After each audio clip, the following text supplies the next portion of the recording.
Bonjour à toutes, bonjour à tous, bienvenue, merci de nous rejoindre pour poursuivre ce cycle de webinaires organisé à l'initiative de l'Université Paris-Saclay et en partenariat avec l'AUF, l'Agence universitaire de la francophonie, autour de la question Covid-19, quel développement soutenable pour demain? Alors c'est le troisième webinaire de la série et dans celui-ci, on va s'intéresser plus particulièrement aux mutations économiques et sociales. Alors vous pouvez d'ores et déjà poser vos questions à nos experts. Ils vont y répondre dans un instant, mais dans l'immédiat, je vais laisser la parole à Jeanne Lecomte qui va introduire ce webinaire.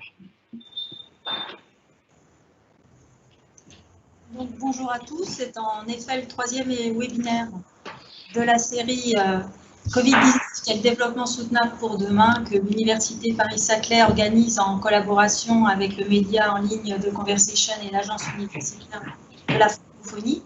Alors, un premier webinaire avait été consacré le 9 juin à l'urgence relative à l'érosion de la biodiversité et au changement climatique, et un deuxième organisé le 24 juin sur le sujet de l'alimentation de demain.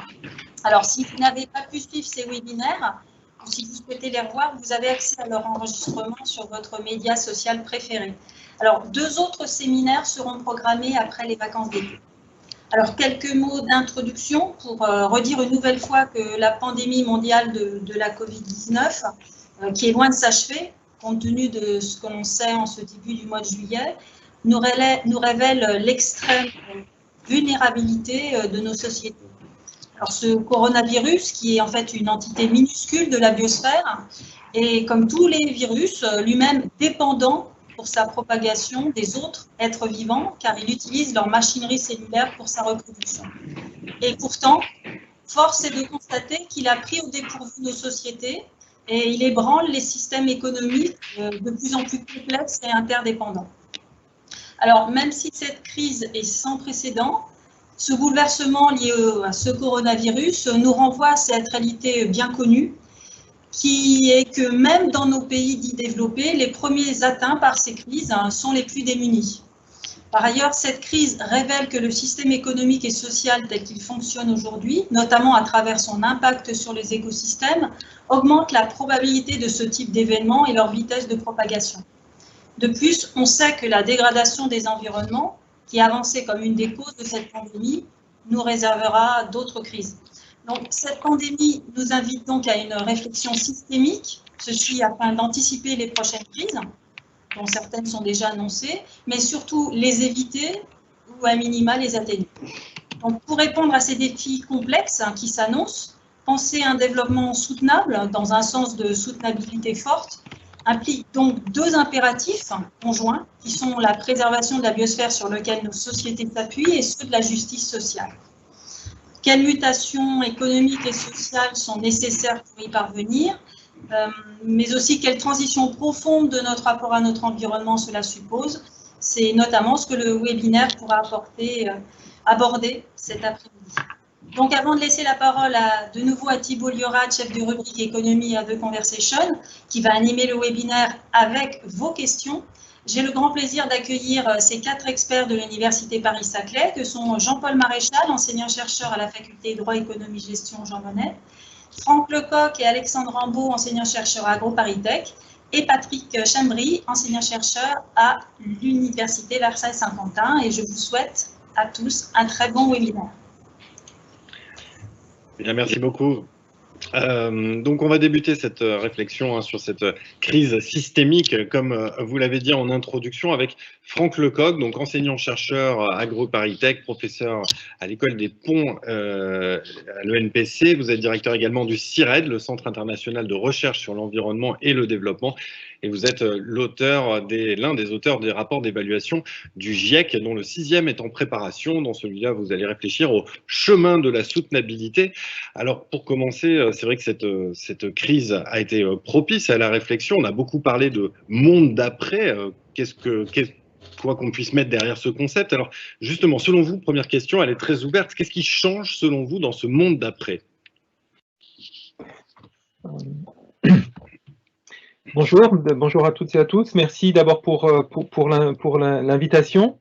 Je pense que on a effectivement beaucoup parlé de monde d'après, de grands changements et de grands bouleversements. C'est pas complètement évident au jour d'aujourd'hui, en tout cas, alors que la crise est en cours, de savoir effectivement ce qui va être durable, ce qui va rester de façon durable.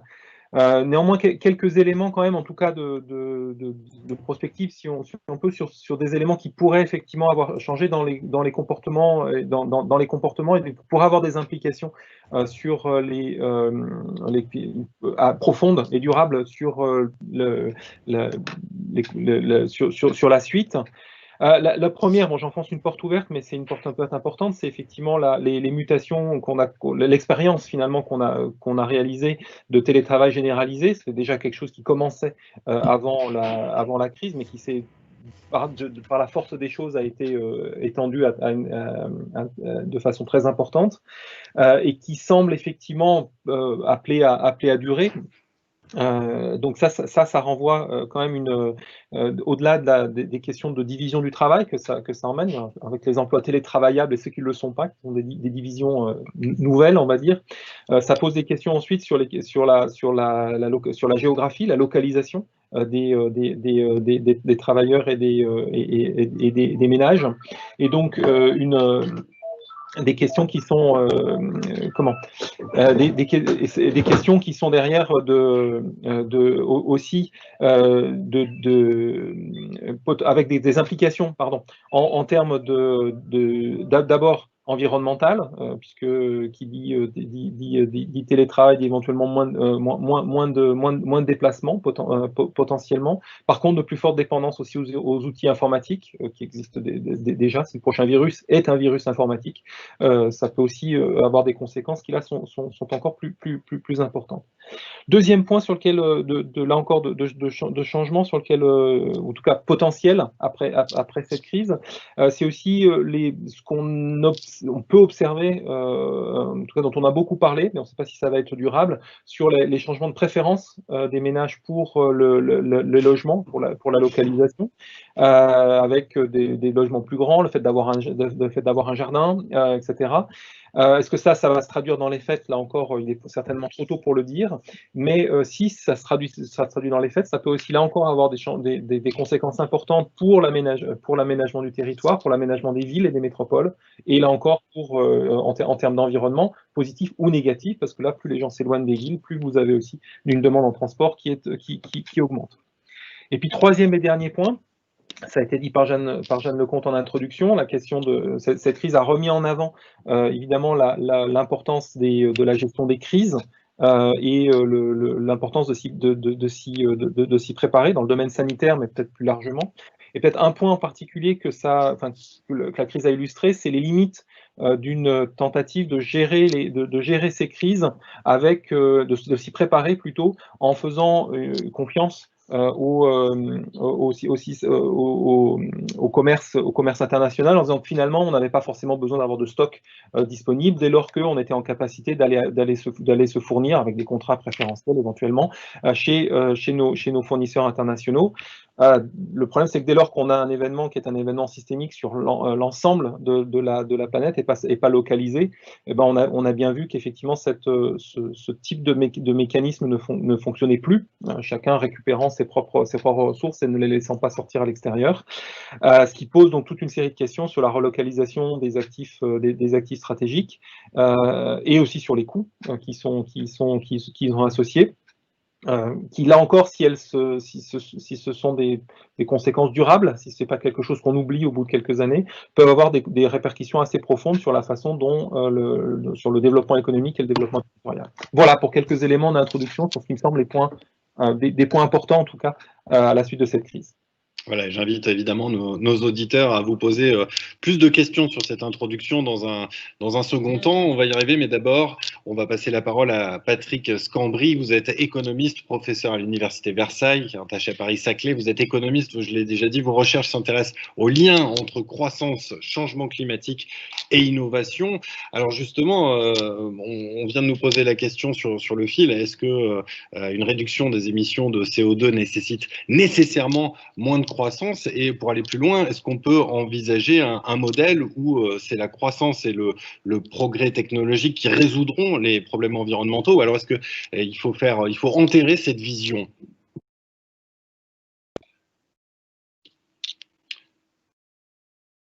Et me semble-t-il, votre micro n'est pas allumé, Patrice Cambry. Voilà, c'est un réflexe voilà, que bon. j'ai oublié.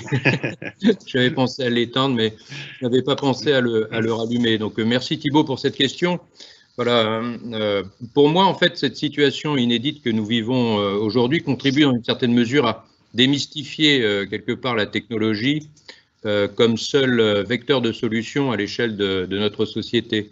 La technologie doit être un moyen parmi d'autres de servir l'humain, et il me semble que dans le contexte qui est le nôtre aujourd'hui, l'humain a toute son importance, et je ferai peut-être 3 observations en essayant d'aller le plus rapidement possible. Ma première observation, c'est que finalement la Covid-19 rappelle notre nature fondamentalement humaine, au regard notamment de notre santé, que le virus finalement fragilise, mais aussi d'un point de vue éthique, je dirais, par rapport à notre rapport à l'autre, notamment parmi les plus anciens d'entre nous, les plus âgés, avec l'émergence de certains dilemmes éthiques que l'on retrouve souvent dans un contexte de crise, où il s'est agi d'opposer, par exemple, le coût humain du confinement et le coût humain de la pandémie, ou en fait la préservation aussi de nos systèmes de santé par rapport au retour à l'emploi.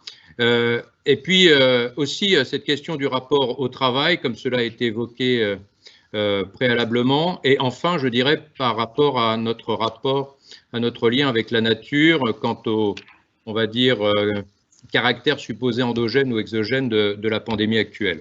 Ce qui me fait conduire à ma deuxième observation qui me paraît aussi fondamentale, c'est-à-dire que cette situation aujourd'hui interroge les valeurs que nous souhaitons porter à l'échelle de la société. Par référence à l'agenda climatique, outre la question des technologies, on voit émerger certains biens et services, certaines activités, certains métiers qui prennent une dimension hautement stratégique, une dimension stratégique qui s'est révélée en régime de crise, alors que nous n'en avions pas nécessairement conscience en régime normal de fonctionnement.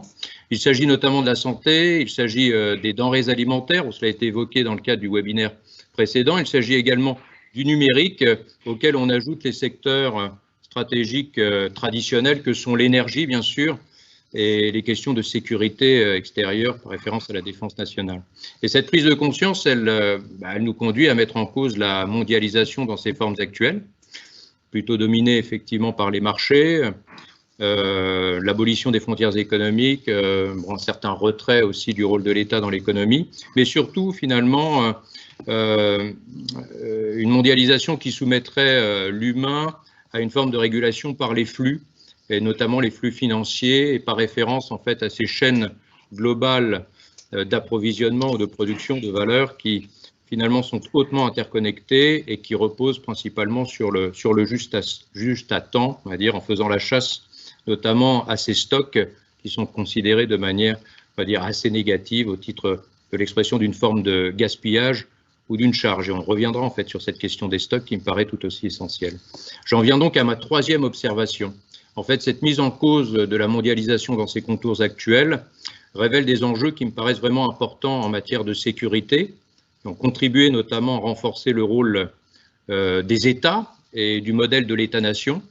Voilà, une importance que l'on retrouvera sûrement dans la construction de ces régulations futures que nous attendons, mais aussi, et pour moi c'est vraiment l'élément essentiel, par référence à la manière dont les sociétés révèlent une certaine capacité à gérer, on va dire, les tensions qui pèsent sur les stocks et pas seulement sur les flux.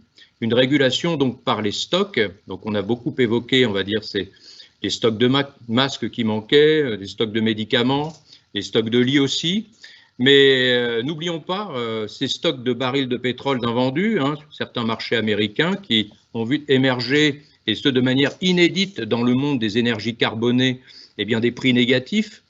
Rappelons aussi en fait que dans les propos même du Fonds monétaire international, si je reprends son dernier rapport, qui est paru à la fin du mois de juin, on évoque en fait la nécessité pour les pays de constituer des stocks de biens essentiels pour se prémunir contre l'émergence éventuelle de nouvelles crises. Et puis, du côté de certains économistes français, notamment, cette nécessité de constituer une surcapacité publique à grande échelle pour pouvoir investir ces investissements qui seraient nécessaires pour orienter, on va dire, notre société dans une direction bien particulière. N'oublions pas enfin, effectivement, les communs globaux que l'on évoque au titre de la diversité biologique et de la question climatique. Il est vrai que les changements climatiques, en fait, révèlent une pollution stock qu'il demeure particulièrement difficile à gérer, au regard justement de cette nature toute particulière, très dynamique, qui nécessite que l'on prenne en compte non pas seulement ce que l'on émette aujourd'hui en termes de gaz à effet de serre, mais également ce que l'on a émis hier et ce que l'on va émettre demain.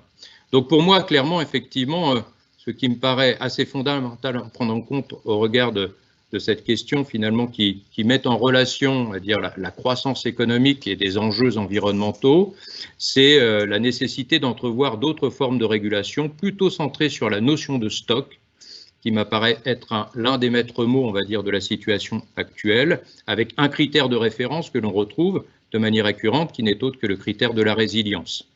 Voilà. Mais toutefois, je dirais qu'il ne s'agirait pas de tomber d'une domination à l'autre. Il va nous falloir concilier, on va dire, diverses formes de régulation, la régulation par les stocks que j'évoque, mais aussi une certaine forme de régulation par les flux, car nous avons besoin aussi de ces flux pour pouvoir restaurer, préserver et constituer ces stocks. Voilà. Merci beaucoup, Patrick Scambry. Alors, cette question de la régulation, elle est intéressante. On va sans doute en parler un petit peu avec Jean-Paul Maréchal. Vous êtes économiste rattaché à la faculté Jean Monnet, droit, économie, gestion. Vous êtes spécialiste notamment des questions de négociation internationale sur le climat.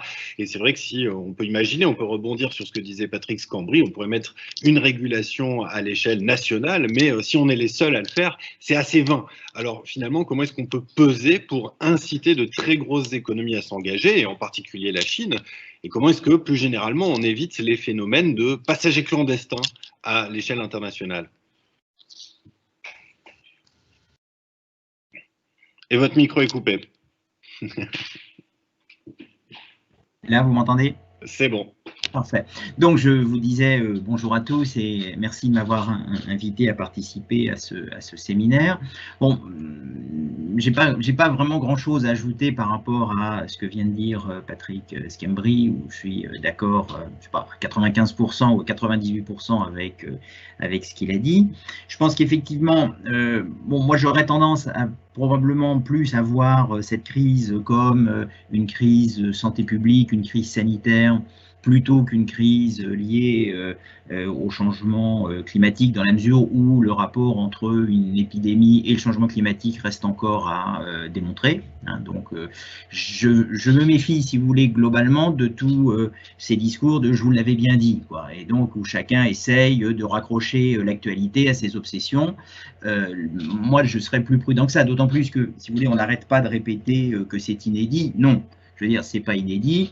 Il y a eu des épidémies aussi graves en 1967-1968, c'était la grippe de Hong Kong. En 1957-1958, c'était la grippe dite asiatique, etc., etc. Donc, comme le disait un personnage des Enfants du Paradis, la nouveauté, c'est vieux comme le monde. Donc, simplement, ce qui se passe, c'est que un certain nombre de pays ou un certain nombre de citoyens finalement vivaient dans un monde cotonneux où on avait complètement perdu l'idée qu'il existait non seulement des risques, bon, moi j'ai fait ma thèse sur les risques industriels en 1990, qu'il existait des fragilités, puis aussi, pour revenir directement sur votre question, qu'il existait des rapports de force internationaux. Et donc, en fait, quand on regardait les phénomènes de mondialisation, la doxa économique dominante était, et est d'ailleurs toujours, parce que je ne me fais pas trop d'illusions sur les possibilités d'évolution, était d'expliquer qu'avec la théorie des avantages comparatifs revue par Exer, Hollins, Samuelson, etc., finalement, le mieux, c'était d'optimiser les coûts de transaction et les coûts de production à l'échelle internationale, et donc de dépendre de la Chine pour obtenir des masques et des respirateurs. oups, le problème c'est que à un moment, quand les Chinois ont besoin de masques, évidemment ils privilégient les Chinois plutôt que les Européens, ce qui paraît d'ailleurs assez logique, vous voyez. Mais ça n'a rien de nouveau, hein. Je vous rappelle que au moment de la COP de Stockholm, on avait beaucoup reproché à Obama de privilégier l'industrie automobile américaine sur les considérations des écologistes européens. Ben oui, enfin, je veux dire, pourquoi? Parce que Barack Obama défendait les intérêts américains et pas les intérêts de Nicolas Sarkozy, ce qui paraît finalement assez logique. Et c'est ça qu'on a redécouvert à cette occasion-là. Vous voyez, c'est que finalement, la différence entre l'Europe et puis de l'autre côté les États-Unis et la Chine, c'est que les États-Unis et la Chine, quels que soient leurs dirigeants, comptent partout dans le monde, alors que l'Europe, on l'adore, mais ne fait peur à personne. Et qu'à partir de là, on se retrouve évidemment tout à fait démuni lorsque on a besoin de principes actifs parce qu'on se rend compte que le Doliprane est fabriqué en Chine, que les masques sont fabriqués en Chine, etc. etc. Donc moi je pense que c'est un peu ça, si vous voulez, ce que ça me suggère cette crise de la Covid-19, puisqu'il faut mettre le féminin, de la Covid-19, c'est que finalement, ça pourrait restaurer, vous voyez, une approche en termes d'économie politique internationale, vous voyez, où on essayerait de prendre en compte à la fois les questions économiques, mais aussi les questions politiques. Et donc, votre question, c'était qu'est-ce qu'il faut faire pour amener la Chine à être plus coopérative en matière de lutte contre le changement climatique? Eh bien, l'idéal, ce serait évidemment, vous voyez, de créer ce qu'un économiste qui s'appelle Nordhaus s'appelle un club climat, c'est-à-dire en fait d'intégrer les questions environnementales, puisque c'est de ça dont vous me parlez, dans les accords commerciaux internationaux, et donc d'augmenter les tarifs douaniers pour les pays qui ne mettraient pas en œuvre des politiques favorables à l'environnement, mais que ce soit pour le changement climatique ou pour d'autres choses. Et donc, effectivement, ça créerait à ce moment-là une structure d'incitation qui pourrait éventuellement, et c'est éventuellement dans ma phrase qui est important, les Chinois à modifier ou à aller plus loin dans leur volonté de lutter contre le changement climatique. Je coupe mon micro? Oui, alors, voilà. C'est vous. Vous pouvez. Merci beaucoup, Jean-Paul. Pour finir ce premier tour de table, on va passer la parole à Alexandre Rambaud de l'AgroParisTech, docteur en mathématiques et en sciences de gestion. Et pour faire le lien avec les interventions d'avant, je vais préciser que vous êtes spécialisé en comptabilité financière et écologique. Alors, effectivement, il y a sans doute des choses à faire en matière de régulation, mais la comptabilité, c'est quand même un sujet qui est extrêmement important. Est-ce qu'on pourrait imaginer un système international qui prenne en compte les externalités socio-environnementales? Est-ce que c'est pas là le point de départ de la transition, finalement, à un système dans lequel, par exemple, délocaliser deviendrait une opération non rentable? Oui, alors... merci beaucoup déjà pour cette invitation donc, à échanger sur ces sujets. Donc, sur la question de la mise en place d'une comptabilité internationale et de la prise en compte des impacts socio-environnementaux, alors première réponse courte, oui, il faudrait. Réponse plus compliquée, c'est comment? Voilà, où on en est et comment on fait. Ce qui se passe, c'est que y a plusieurs éléments. Déjà, au niveau international, il existe des normes comptables qu'on appelle les normes IAS, IFRS pour International Accounting Standards et International Financial Reporting Standards, donc les normes comptables internationales, normes de reporting financier international, qui posent en fait un certain nombre de problèmes et qui, pour le dire de façon très schématique, sont plus la cause de problèmes que la possibilité de résolution de problèmes. Alors, pourquoi? Parce que ce qui se passe, c'est que les normes comptables dites internationales qui sont apparues à partir de 70-80 sont totalement liées à ce qu'on a appelé la financiarisation de l'économie et ont participé très activement à l'idée que les organisations devaient être axées uniquement sur l'actionnaire et sur une mise en avant de la valeur boursière des actionnaires, ce qui fait d'ailleurs que, c'est un rapport de Natixis de 2017, on est arrivé à un constat, c'est que la finance actuelle de marché ne finance plus les entreprises. Son rôle, c'est d'évaluer du risque pour les actionnaires, de fluidifier les échanges d'actifs sur les marchés et de valoriser pour les actionnaires, en fait, les entreprises.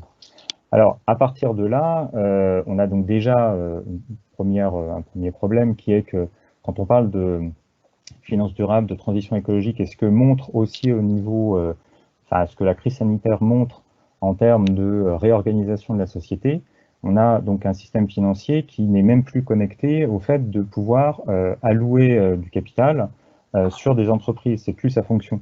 Donc déjà, il y a un énorme problème et les normes comptables internationales y participent très activement.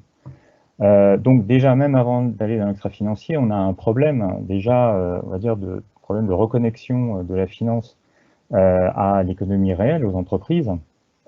Et donc le deuxième point, c'est effectivement, si on passe à l'extra-financier, qu'est-ce qui se passe?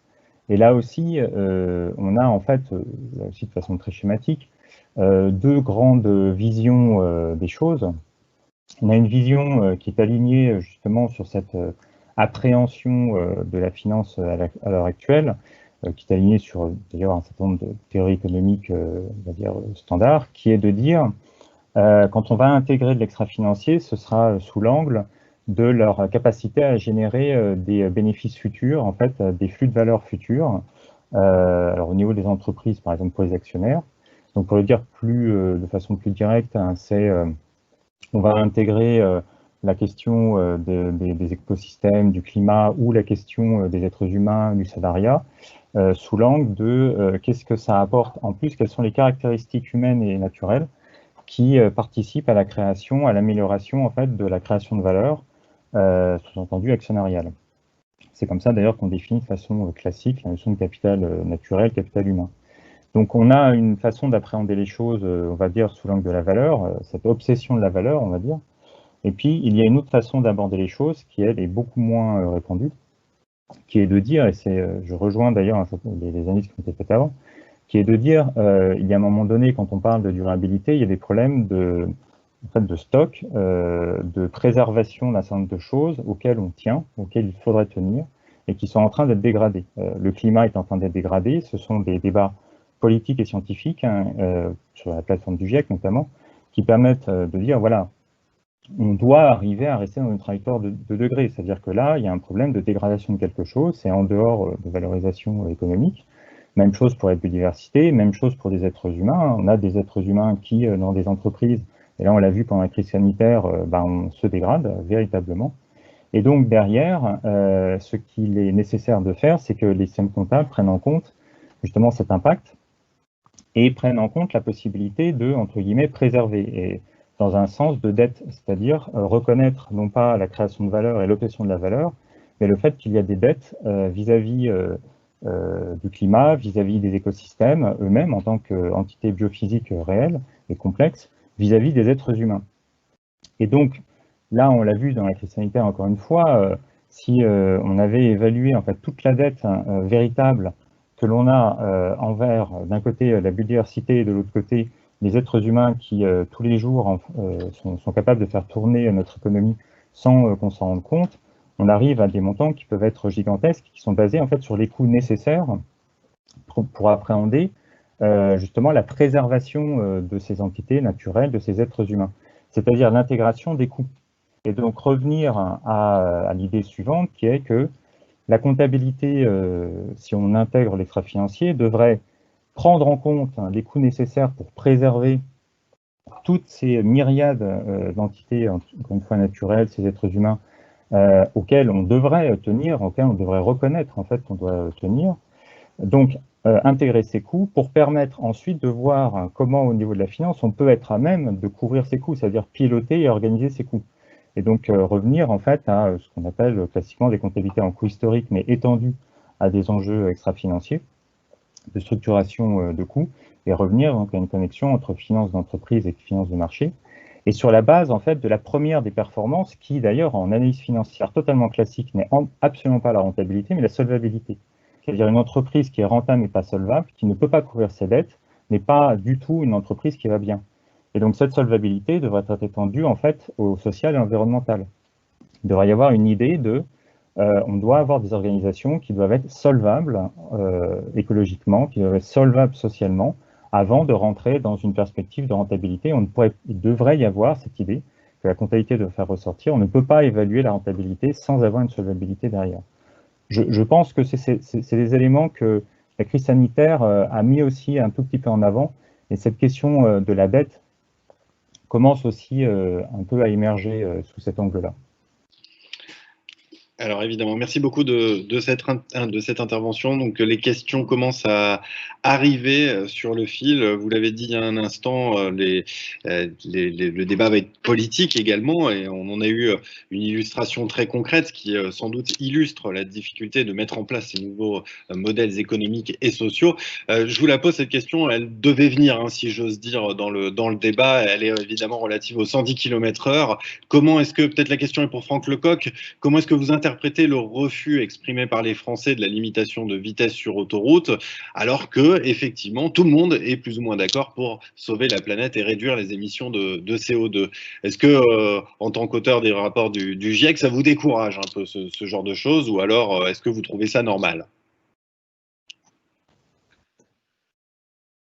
Alors, déjà, je ne sais pas si tout le monde, enfin, je pense que tout le monde, effectivement, une majorité de gens sont effectivement très motivés par l'idée de sauver la planète, mais on a tous aussi d'autres préoccupations et d'autres objectifs qui sont aussi louables, de fait d'avoir un logement décent, d'avoir un emploi, d'avoir un certain nombre de biens, de mener une vie qui soit décente. On peut avoir des objectifs aussi qui concernent la réduction de la pauvreté. On peut alors là, si je suis en France, mais après si je vais dans d'autres pays, cette question de la réduction de la pauvreté, elle devient à certains endroits beaucoup plus aiguë.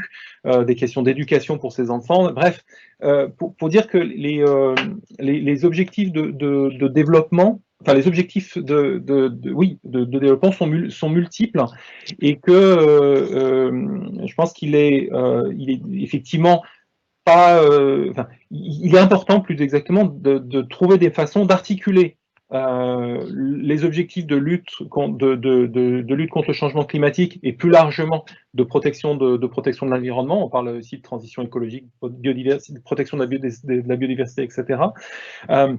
Mais de les articuler aussi à d'autres priorités qui sont exprimées aussi par les différentes sociétés. Et donc avoir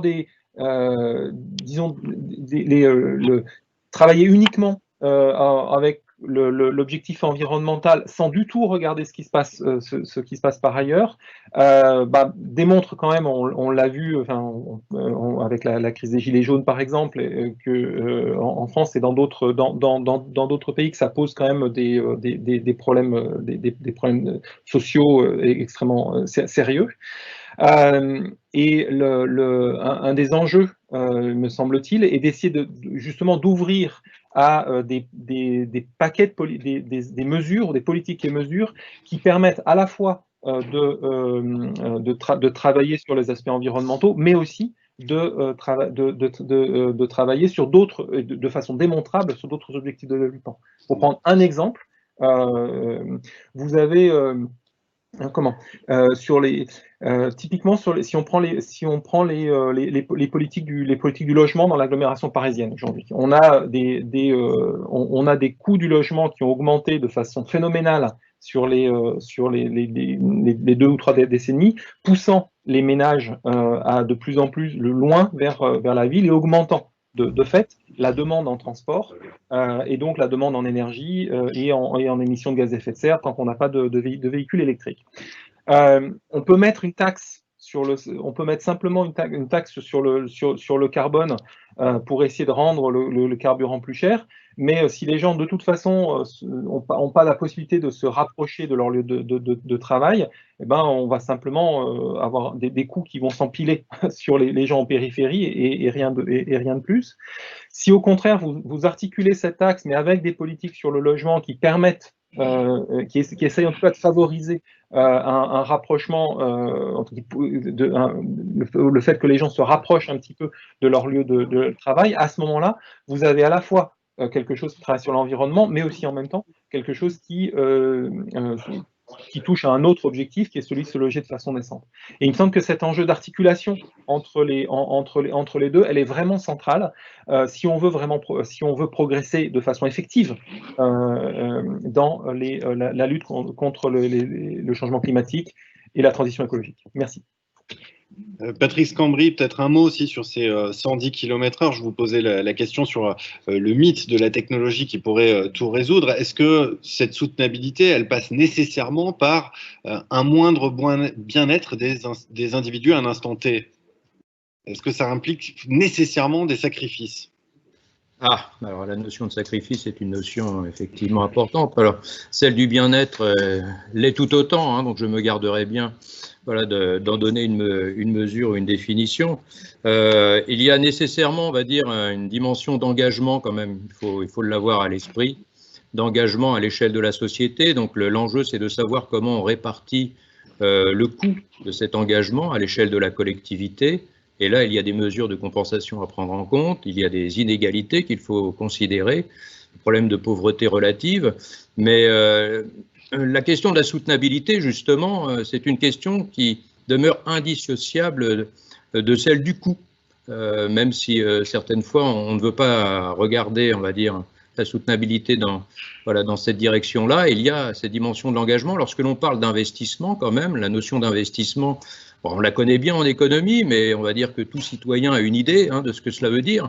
L'investissement, c'est quand même tout de même une charge ou une dépense immédiate, dans la perspective tout de même d'améliorer une situation, mais demain, pas aujourd'hui. Donc, je pense qu'il faut avoir la mesure de cette conflictualité en lien avec la question de la soutenabilité. C'est important, donc il y a des coûts à supporter, à couvrir, dans la perspective d'une meilleure situation. Et là, je pense qu'il faut aussi être plutôt positif et pas trop négatif dans les perspectives. Je pense que la dimension du projet, elle est vraiment une dimension importante, c'est-à-dire que l'on parle beaucoup de ces contraintes, on va dire, de tout ce qui peut paraître négatif à l'encontre de la soutenabilité. On ne parle pas suffisamment, à mon sens, de la dimension positive que peut représenter, on va dire, ce développement soutenable pour les populations en termes de bien-être. Et ça, je pense que c'est c'est l'une de nos tragédies à l'échelle de la société. C'est le sens, on va dire, du projet dans la possibilité que l'on peut avoir à se projeter. Donc, il y a des coûts à supporter, mais ce sont quand même des investissements, des dépenses d'investissement. Donc, derrière la notion d'investissement, il y a la charge immédiate, mais la perspective aussi d'une meilleure situation demain. Et là, je pense qu'il faut vraiment œuvrer à préciser davantage ce que cela veut dire pour les populations, on va dire, ce mieux-être demain. Il y a une affaire d'être derrière cette question-là, elle est vraiment importante. À mon sens, on ne peut pas fonder, on va dire, et là on est un peu dans l'air du temps par rapport à ces mondes d'après qui sont évoqués, on ne peut pas fonder véritablement un projet de société sur une stratégie de l'évitement par rapport à une catastrophe potentielle. Il faut beaucoup plus que cela. Voilà. L'heuristique de la peur n'est pas suffisante pour construire un véritable projet de société. Il faut vraiment aborder la question du développement durable dans une acception positive, un projet positif. Et là, peut-être qu'effectivement, il y aura davantage d'adhésion par rapport aux populations concernées, mais attention, il y a une pauvreté relative immédiate, on parle beaucoup de générations futures lorsque l'on évoque le développement soutenable, mais il y a aussi des problèmes intragénérationnels qui sont importants à prendre en compte, cela a été évoqué. Donc il faut mutualiser de manière, on va dire, équilibrée et juste la charge qui revient à la nécessité d'investir pour nos sociétés aujourd'hui. Alors justement, on a une question là qui vient de tomber qui fait le lien. C'est est-ce que dans ces modèles, quelle est la place finalement pour l'éducation, pour l'impératif d'éducation de nos jeunes? Quel est le rôle que peuvent jouer les universités, les centres de recherche dans ce sens? Je ne sais pas qui a envie de répondre à cette question. J'imagine qu'il y a beaucoup à dire. Patrice Cambry, je vous laisse la parole peut-être. Alors moi, je veux bien la garder, mais je ne suis pas tout seul pour le coup. Bien sûr. Mais là, la question question de l'éducation, de la formation, de la conversion des emplois, enfin c'est quand même des dimensions qui sont très importantes. Là aussi, alors je vais peut-être prendre des images un petit peu comme cela, lorsque l'on évoque la transition notamment énergétique ou les transitions qui sont en lien avec l'écologie, on évoque souvent des points d'arrivée, hein, des images d'un futur, et on évoque assez peu et pas suffisamment tous les cheminements requis, les transitions nécessaires, la nécessité de convertir des emplois, de verdir des emplois, hein, pas seulement des emplois verts, mais le verdissement des emplois, c'est quand même un chantier énorme. Et donc, il y a tout un travail en amont, on va dire, d'investissement dans les compétences, les qualifications, les formations, ces nouveaux métiers qui nous permettraient d'entrevoir, on va dire, de nouvelles activités. Mais attention aux inversions de calendrier aussi, parce que moi j'ai l'exemple en fait effectivement de formations qui sont proposées du côté du Havre, voilà, en Normandie pour le coup ici, et qui forment en fait effectivement des techniciens spécialistes dans l'éolien offshore, et il s'avère qu'on n'a pas les métiers, nous en France, voilà, pour couvrir, on va dire, ces jeunes diplômés qui vont travailler où? Ils vont travailler en Allemagne notamment. Donc attention à la cohérence des stratégies d'investissement qu'il nous faut travailler entre les différents actifs qui sont vraiment importants à prendre en compte en matière de soutenabilité. Et la question de la formation, de la qualification, de la conversion des emplois existants est une question vraiment centrale qu'il ne faut pas oublier et qu'il faut bien mettre en articulation avec les autres actifs dans lesquels il faut investir. C'est vraiment une question centrale, hein. Et la question de la transition, elle est bien là, et aussi l'éventualité d'entrevoir la disparition à moyen long terme de certaines activités que l'on jugerait transitionnelles aussi, hein. Voilà, il y a des secteurs verts aujourd'hui qui, si les citoyens se comportent d'une manière plus ou moins souhaitable, seraient amenés à disparaître aussi. Il faut accepter aussi le caractère transitionnel de certaines activités, de certains métiers, de certains secteurs. Mais alors, voilà, ceci fait partie. Hein, il y a une question qui vient de tomber dans ce sens. Je vais peut-être la poser à Jean-Paul Maréchal. Est-ce possible d'imaginer la suppression de secteurs industriels existants liés à l'émission de gaz à effet de serre? C'est vrai, qu'est-ce qu'on fait d'Air France? Qu'est-ce qu'on fait des constructeurs automobiles? Même s'ils sont en train d'amorcer la transition verte, on ne peut pas tout faire disparaître d'un coup de baguette magique. Il y a beaucoup d'externalités négatives dans ces difficultés-là. Et qu'est-ce qu'on fait tout simplement de tous ces personnels?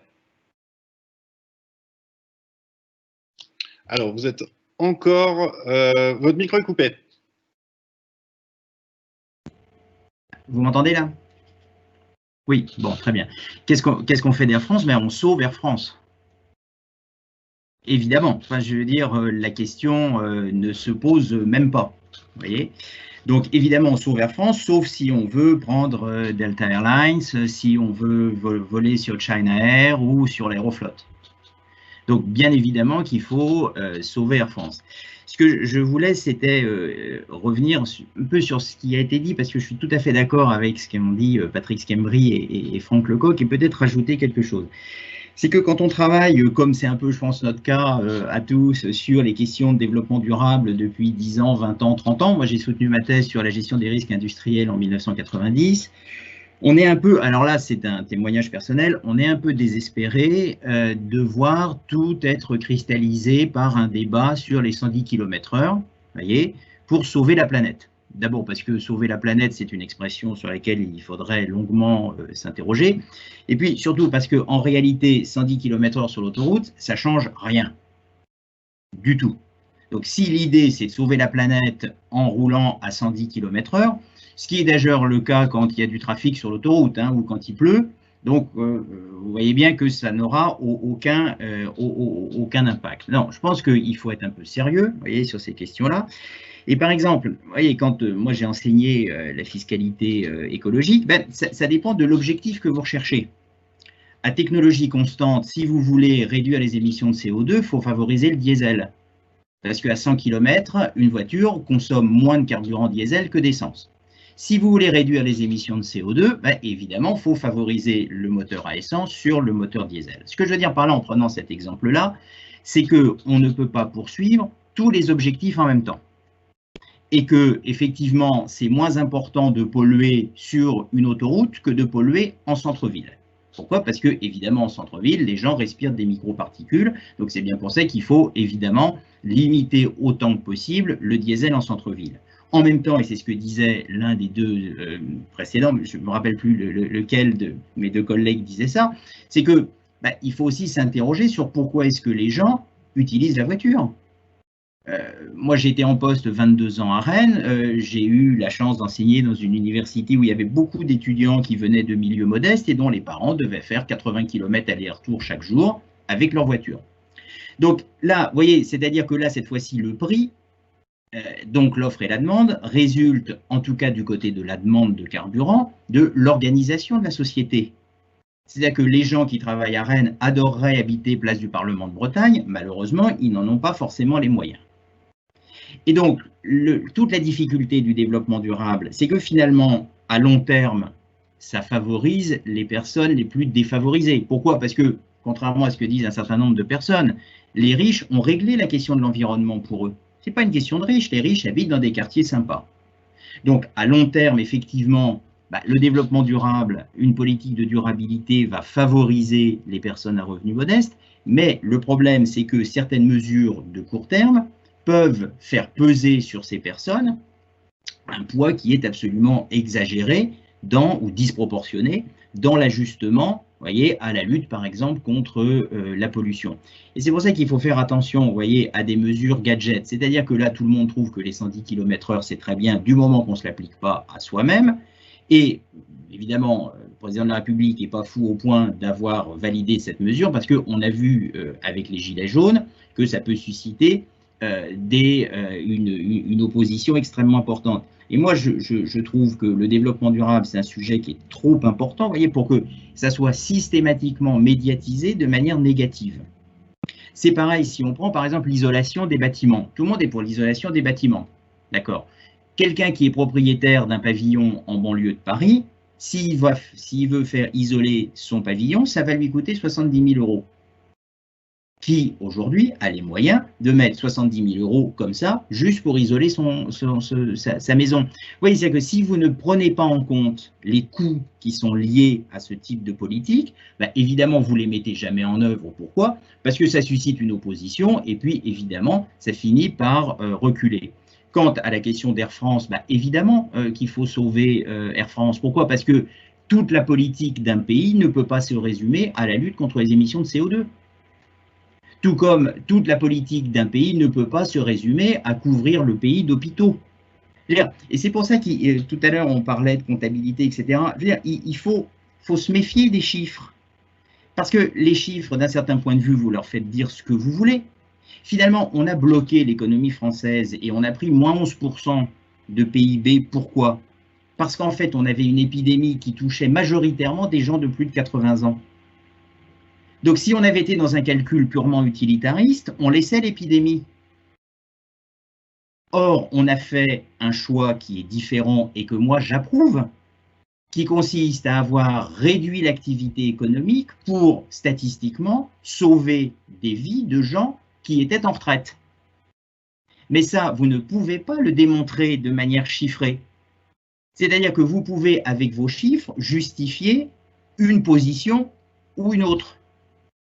Et on pourrait très bien, dans un calcul purement utilitariste, de dire, non, écoutez, on est désolé, oui, il y a des personnes âgées qui meurent, on ne peut pas faire autrement. Rappelez-vous d'ailleurs au moment de la canicule de 2003, un certain nombre de bons esprits ont expliqué que bien sûr, il y avait eu un pic de mortalité, mais que sur l'année, ça se lissait, ce qui démontrait bien que des gens qui étaient morts au mois de juillet, de toute façon, ils seraient peut-être morts 2 ou 3 mois plus tard.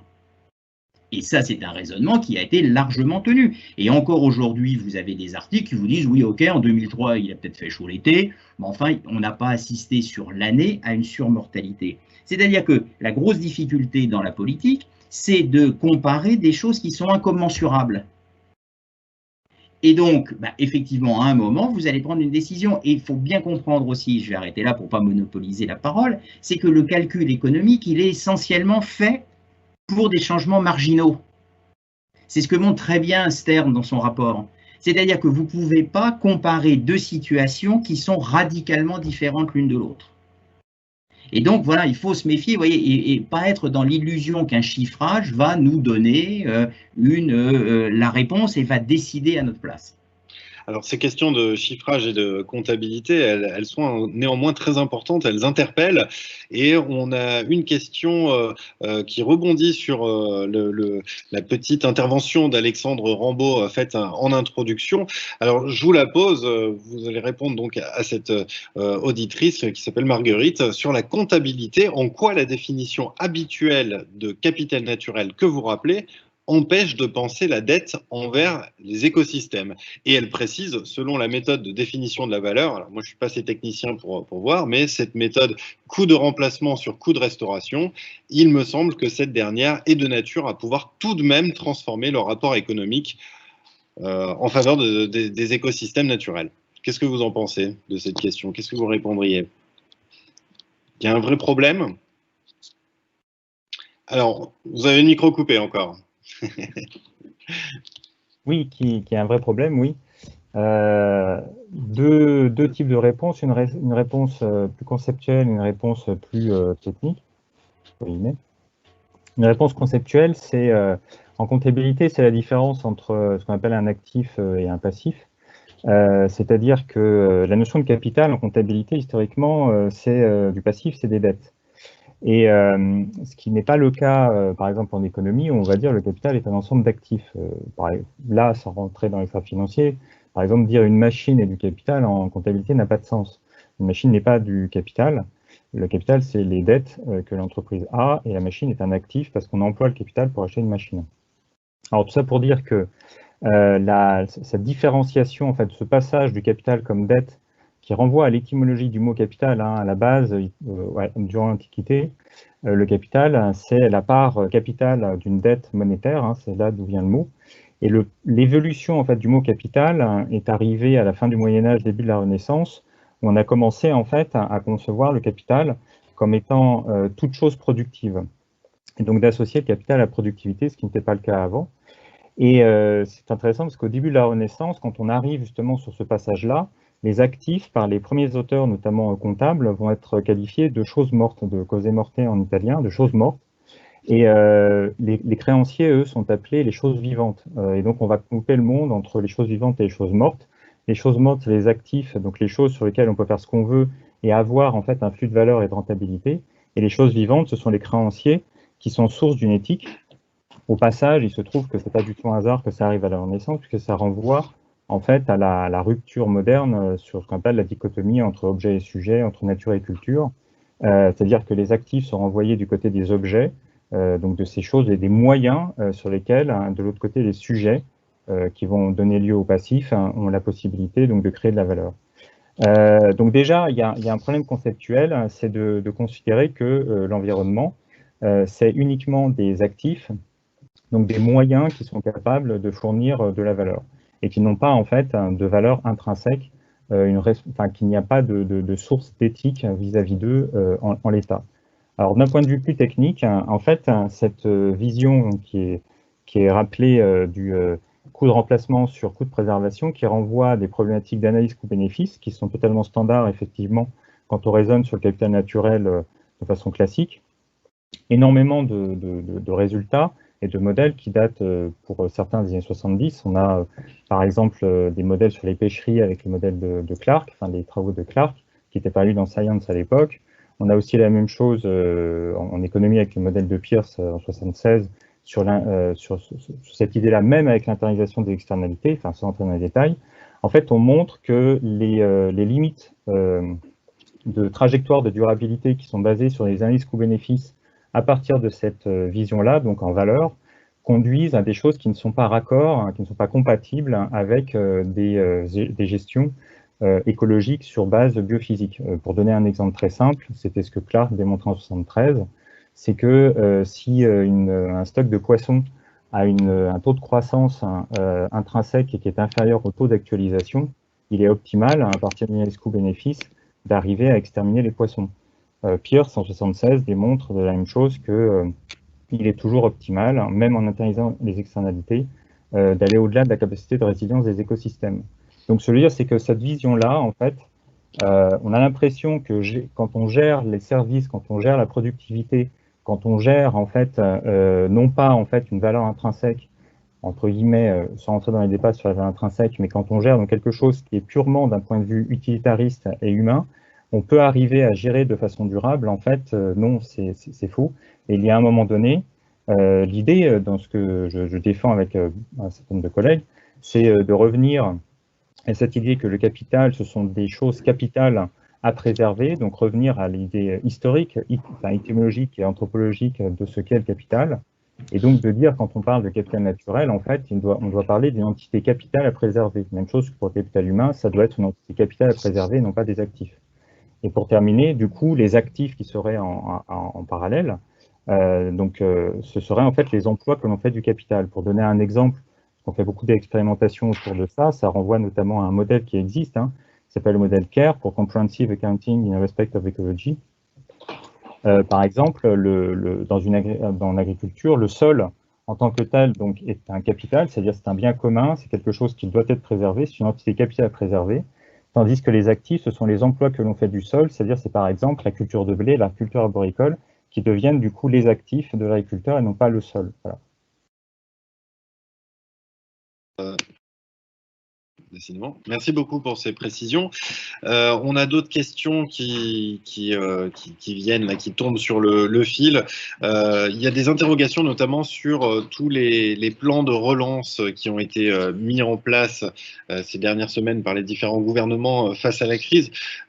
Franck Lecoq, comment est-ce que vous analysez, vous, ces plans de relance? Est-ce qu'ils vous paraissent suffisamment ciblés, suffisamment incitatifs pour vraiment qu'on bascule vers d'autres modèles plus soutenables, ou alors est-ce que vous avez l'impression que c'est simplement une préservation de l'existant?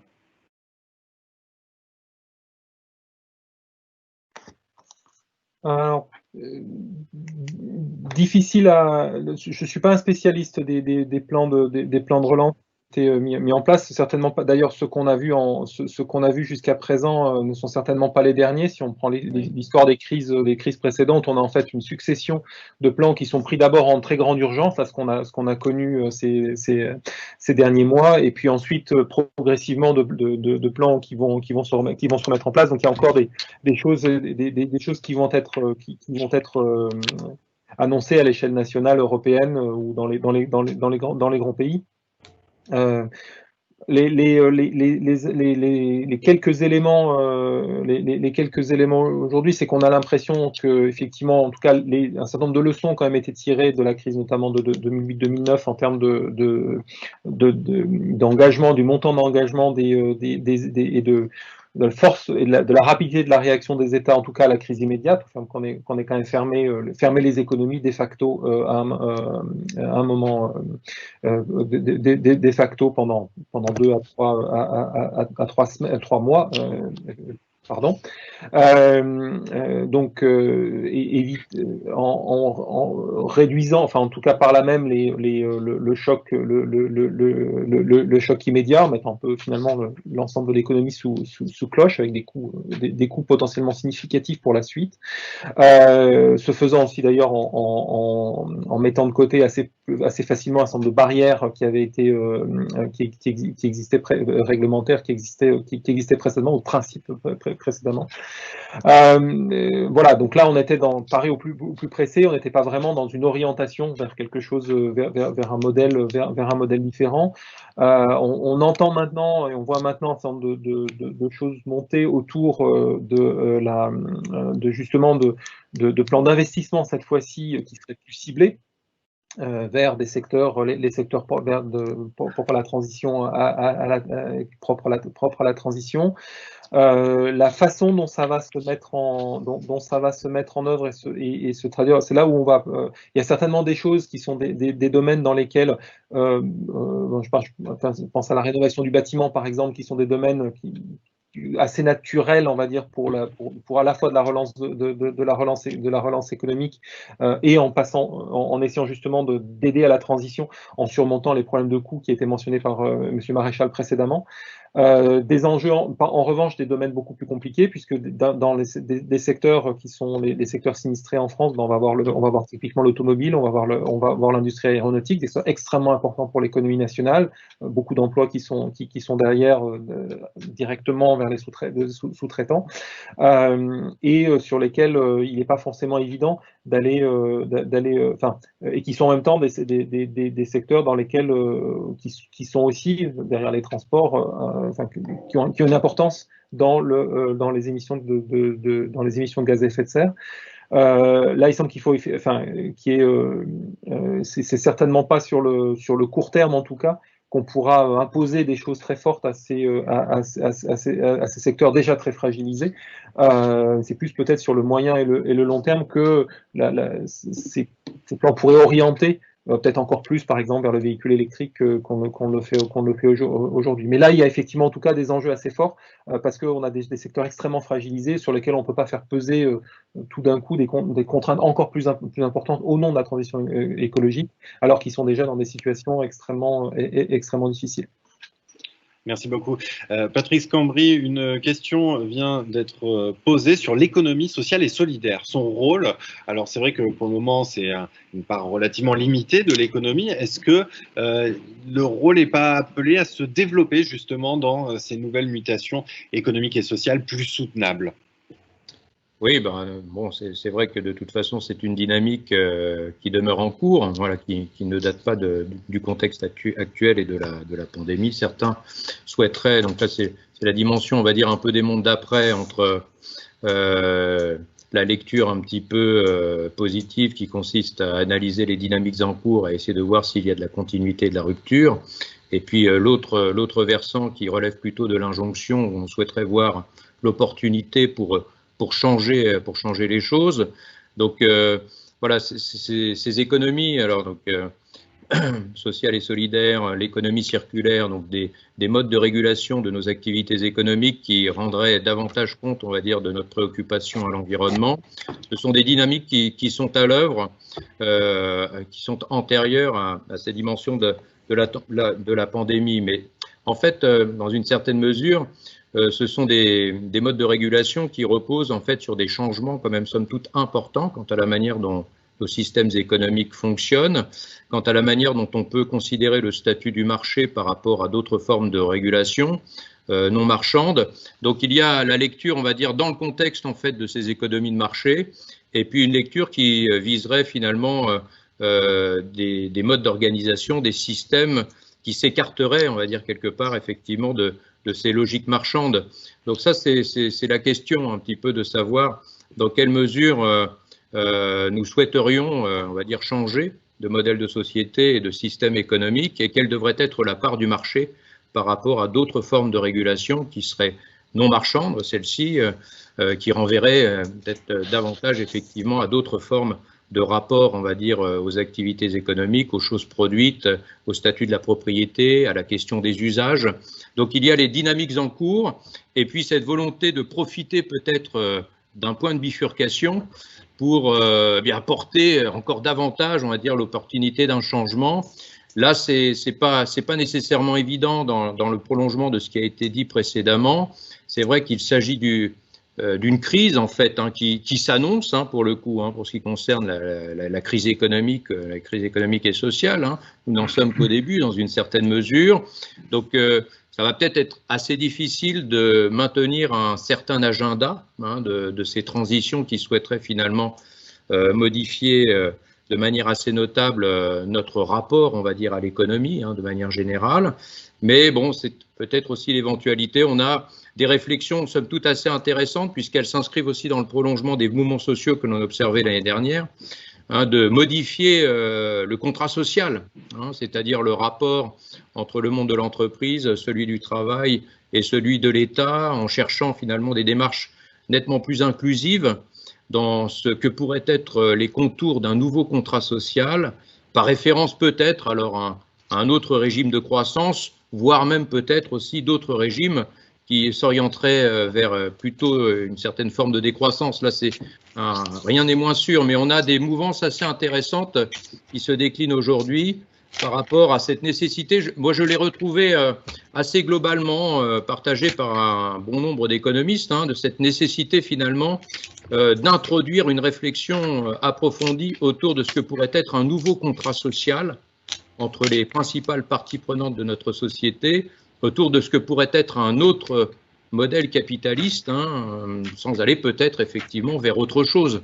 Donc, voilà, toutes ces réflexions autour d'une modification de notre rapport à l'économie, autour de l'économie sociale et solidaire, autour de tout ce qui concerne l'économie circulaire, s'inscrivent en fait dans cette réflexion en amont, qui marque de son empreinte aujourd'hui, de plus en plus dans certaines réalités que l'on observe sur les terrains, cette volonté en fait effectivement de modifier un petit peu notre rapport à l'économie. Alors est-ce que cela devrait conduire à l'émergence d'un autre système ou à l'expression d'une forme de capitalisme qui serait modifiée? Ça, ce sont des questions qui restent des questions de fond quand même, pour le coup. Jean-Paul Maréchal, je crois que vous vouliez réagir. Oui, enfin réagir, oui, juste intervenir parce que dans votre question, on pouvait entendre que l'économie sociale et solidaire c'était quelque chose qui n'était pas important. Ce qu'il faut quand même, c'est que nos auditeurs, si je puis dire, sachent, c'est que quand même l'économie sociale et solidaire aujourd'hui en France, ça représente 10% de l'emploi. Donc c'est pas du tout un secteur résiduel comme on pourrait le penser. Donc c'est déjà extrêmement important. Et je pense que l'un des effets positifs entre guillemets, et moi j'ai toujours beaucoup de mal à parler d'effets positifs d'un événement qui a fait plusieurs dizaines de milliers de morts, mais l'un des effets positifs toujours entre guillemets de cela, c'est peut-être le développement du commerce de proximité, le fait, par exemple, avec le développement, vous voyez, des circuits courts, il faut quand même se rappeler, c'est que les AMAP, par exemple, en France, sont la traduction de ce qui s'est passé au Japon dans les années 60. Et pourquoi est-ce que les Japonais ont développé un système qu'en France on allait appeler les AMAP? C'était à la suite de la maladie de Minamata.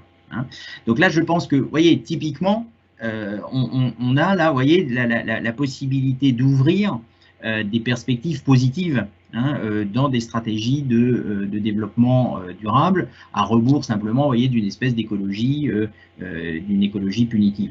Puis, peut-être là, pour revenir tout à l'heure sur l'automobile, moi, je veux dire, ce qui me frappe beaucoup, c'est la capacité qu'ont eu les grands constructeurs historiques de reconvertir complètement leur catalogue en l'espace de 5 ans.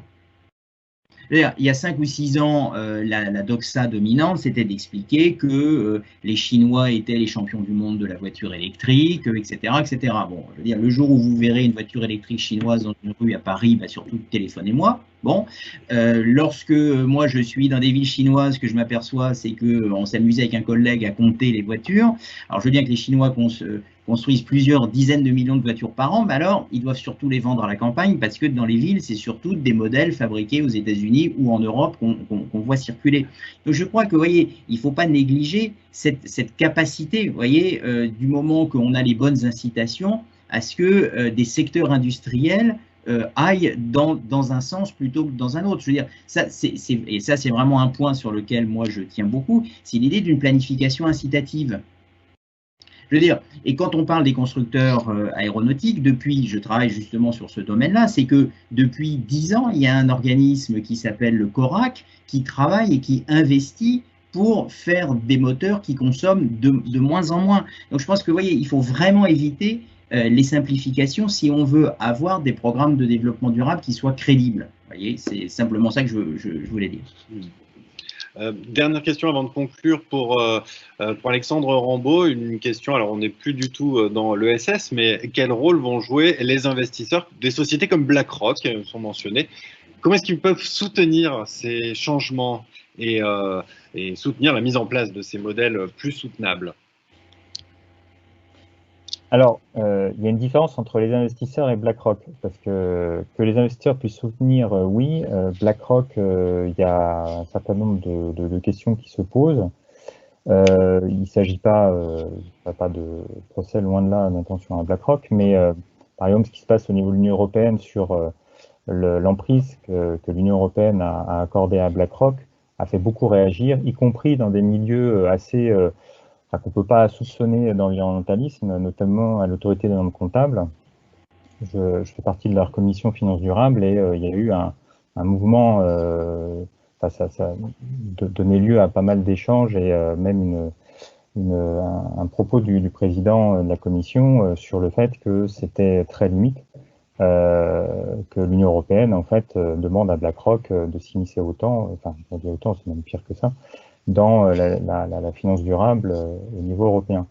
Ce qui se passe, c'est que, encore une fois, déjà, il y a un problème donc intrinsèque à la finance que j'ai rappelé, c'est que si on aborde la finance, et si les investisseurs abordent la finance sous un angle de évaluation de risque, valorisation boursière des entreprises, plus possibilité d'avoir en fait des échanges d'actifs très rapidement, enfin, d'actions et autres produits rapidement, dans ce cas-là, honnêtement, ça ne sert pas à grand-chose.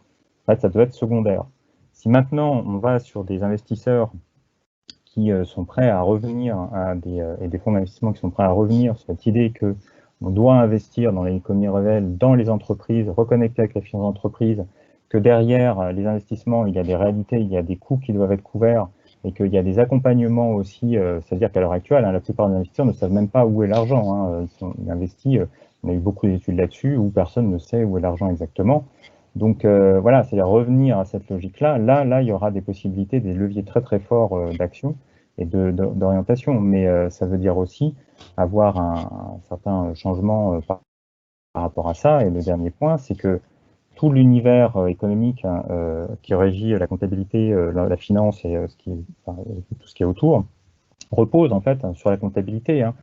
Très rapidement, c'est les systèmes comptables, notamment bilan compte de résultats, permettent de fournir une analyse financière qui rend compte des performances au pluriel. D'ailleurs, au passage, je rappelle dans les années 50 que même dans le que sais-je sur l'analyse financière, il était rappelé que tous les acteurs de l'entreprise, y compris les salariés, devaient en fait être formés à l'analyse financière pour comprendre comment fonctionne l'entreprise et avoir des ratios de performance qui correspondaient à leurs attentes propres, alors qu'actuellement, c'est absolument pas marqué, donc ainsi sur le pluriel, et qu'à partir des analyses financières, il y a des notations financières qui permettent d'avoir donc de soustraire la finance de marché. Si on veut vraiment réorienter les investissements, il faut qu'on reprenne tout depuis le début, c'est-à-dire refaire la comptabilité, avoir des analyses intégratives basées, comme je le disais, sur la solvabilité et reformater en fait la finance à partir de cette base-là. Et là, on peut avoir des leviers d'action qui sont très très intéressants. Il y a des fonds qui travaillent dessus largement, c'est-à-dire que c'est pas du tout anecdotique et ce que je suis en train de dire n'est pas hyper utopique, mais par contre, je me réserverai sur BlackRock. Merci beaucoup. Écoutez, on arrive au terme de ce webinaire. Je voudrais juste pour conclure vous faire réagir chacun sur une dernière question qui vient d'être posée. Si vous pouviez répondre simplement en 2 ou 3 phrases. Quelle place pour le monde de la recherche dans l'élaboration de ce nouveau contrat social, Franck Lecoq?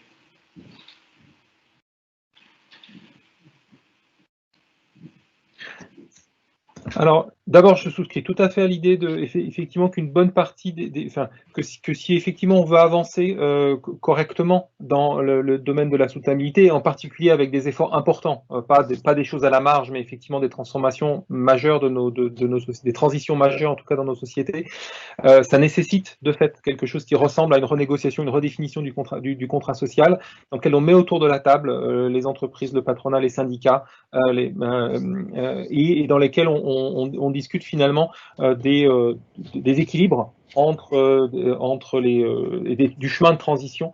Du chemin de transition. Clairement, les gens autour de la table ne sont pas d'accord.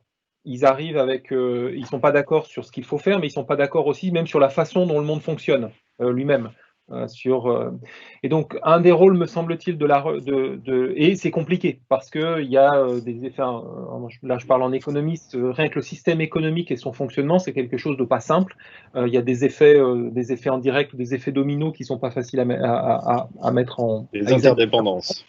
Les interdépendances, tout à fait. Et en plus, les gens ne sont pas d'accord sur la façon même dont ils fonctionnent. Le marché du travail, etc. Ce que nous, on peut peut-être apporter, modestement, c'est effectivement d'aider au moins à faire comprendre et à mettre sur la table quelles peuvent être les conséquences des différents choix qui sont discutés. sans dire voilà, c'est ça qui va, c'est ça, on n'a pas de boule de cristal disant c'est ça qui va se passer, mais au moins d'éclairer que vous n'êtes pas d'accord sur un certain nombre de choses. Bon, il y a des choses sur lesquelles vous n'êtes pas d'accord, mais en fait c'est pas grave, parce que ça n'a pas vraiment beaucoup d'impact sur les conséquences de vos décisions aujourd'hui. Au contraire, il y a des choses sur lesquelles vous n'êtes pas d'accord, là qui sont vraiment importantes, parce que selon qu'on croit l'un ou qu'on croit l'autre, c'est pas du tout les mêmes conséquences. Déjà, si on arrive à isoler ça, donc à aider à un débat un peu plus disons, resserré sur les instants essentiels, et là où il y a des choix politiques ensuite à faire. Ça, je pense que c'est effectivement un apport que la science peut aborder, et en particulier une science interdisciplinaire comme on la pratique au sein de l'Université Paris-Saclay, où on a la chance de pouvoir regarder pas seulement le système économique, mais aussi ses relations avec les systèmes naturels, par exemple, systèmes climatiques, etc. Patrick Scambry, en 2 mots, quelle place pour le monde de la recherche? Oui, très bien. Ben, je poursuis voilà, ce qui vient d'être dit de ce point de vue-là. Moi, je pense qu'il faut, voilà, la recherche contribue un peu à voilà, à travailler le sens des termes qui sont utilisés, le sens des mots, ce que cela veut dire, d'aller un petit peu creuser, on va dire, en profondeur, voilà, cette dimension du sens qui me paraît si importante. Hein. J'ai évoqué l'importance du temps du projet, quelque part, et peut-être le problème de son absence, parce qu'on est en quête de sens par rapport à l'avenir. Et donc, la recherche est un élément très important, justement, pour bien creuser, hein, de manière assez précise, on va dire, le sens des termes qui sont utilisés. Et puis, militer pour une économie de l'intelligibilité, hein, celle qui vise à comprendre un petit peu les causalités complexes qui sont en jeu. C'est vrai qu'on vient chercher assez souvent les économistes pour chercher un petit peu des projections, pour prédire, pour prévoir. Non, c'est plutôt une économie de l'intelligibilité, hein, qu'il nous faut, voilà, hein, de bien travailler, on va dire, ces causalités qui paraissent importantes, et puis respecter le temps de la recherche aussi. Je crois que le contexte de la pandémie actuelle a bien souligné que la science a besoin de temps aussi. Mais c'est vrai qu'il faut aussi pouvoir articuler, on va dire, science et politique dans une certaine mesure. Bon, c'est toute la réflexion, notamment autour du principe de précaution, qui me paraît être d'actualité aujourd'hui, hein, assez fondamentale. Donc la recherche, c'est aussi une question de temps, en fait, hein, pour le coup. Voilà, laisser le temps aux chercheurs de procéder à leur recherche et respecter ce temps de la recherche, tout en tenant compte effectivement de la nécessité de décider et d'agir, puisqu'il y a des urgences auxquelles il faut répondre, mais c'est ce qui permet aussi de redorer le blason du politique par rapport à l'expert dans une certaine mesure, de remettre en place un petit peu le rôle de chacun dans cette réflexion-là. Je pense que la situation actuelle est une situation qui permet de remettre, on va dire, au jour, on va dire, cette question fondamentale que l'on avait découverte aussi avec la question climatique, hein, il y a quelques décennies de cela. Voilà. Merci beaucoup. Jean-Paul Maréchal, pour conclure, un petit mot. Moi, juste un petit mot, c'est Patrick a insisté sur le temps de la recherche. Moi, j'insisterai sur la liberté de la recherche. Hein, vous savez, il y a un général américain qui a dit on a perdu en Irak à cause du PowerPoint. Bon, nous, grosso modo, on a un peu perdu face au Covid-19 à cause des appels à projets. Donc, tant que la recherche sera contrainte de cette façon-là, de toute façon, ça n'avancera pas. Et j'en ai une preuve, c'est que moi j'ai eu l'honneur de faire ma thèse avec le professeur Passet, on est 2 aujourd'hui, bon, je crois que tu étais le dernier avec lui, et René Passet en 1979 a écrit un ouvrage qui s'appelle L'économique et le vivant, réédité chez Economica, et là où il y a tout un débat, mais est-ce qu'on, les questions de régulation naturelle, où est-ce qu'on les met, etc., etc. Donc on a l'impression de tout découvrir. En réalité, c'est ce que René Passet en 1979 appelle dans son livre La gestion normative sous contrainte. Et donc si les gens qui travaillaient dans son sillage avaient été laissés plus libres, et c'est vrai pour tout le monde, je pense qu'on n'aurait pas besoin à chaque fois de réinventer la roue. Merci beaucoup. Alexandre Rambaud, pour conclure. Alors, ça va être très rapide parce que je souscris entièrement à tout ce qui a été dit. C'est la difficulté de passer en dernier. Une petite chose, oui, alors tout ce qui est structuration des controverses, il faut du temps, il faut reconnaître ce temps sur la problématique aussi qui est derrière les appels à projets qui pose énormément de questions, et voilà, donc sur la liberté, et sur aussi la remise en avant aussi de recherche aussi normative, c'est-à-dire avoir articulé des recherches techniques, des analyses critiques et des propositions et des positions aussi normatives, et voilà, que la recherche réactiver cela et rendre possible ça, puisque la normativité a été très critiquée dans les milieux autorisés dans un certain temps, on va dire, donc le remettre aussi en avant. Et donc, je pense que voilà, sur ces éléments de structuration des controverses, donner du temps à la recherche, avoir une liberté, avoir cette activation analyse critique et normativité, c'est comprendre que la recherche, dans ce cadre-là, a énormément à faire et est un élément déterminant pour aller vers des sociétés plus durables. Eh bien, merci beaucoup Alexandre Rambaud, merci à tous les autres intervenants, Franck Lecoq, Patrick Schembri et Jean-Paul Maréchal pour ces interventions, pour ces échanges. Merci beaucoup aux auditeurs qui ont posé énormément de questions. On espère que ces débats auront stimulé votre réflexion. Et en attendant l'édition numéro 4 le 4e webinaire de ce cycle de conférences, me semble-t-il, on pourra retrouver l'intégralité de ces interventions en ligne très prochainement. Il me reste donc à vous souhaiter une bonne après-midi, une bonne semaine et à vous remercier encore une fois. Merci à tous. Merci. Merci beaucoup. Au revoir. Merci.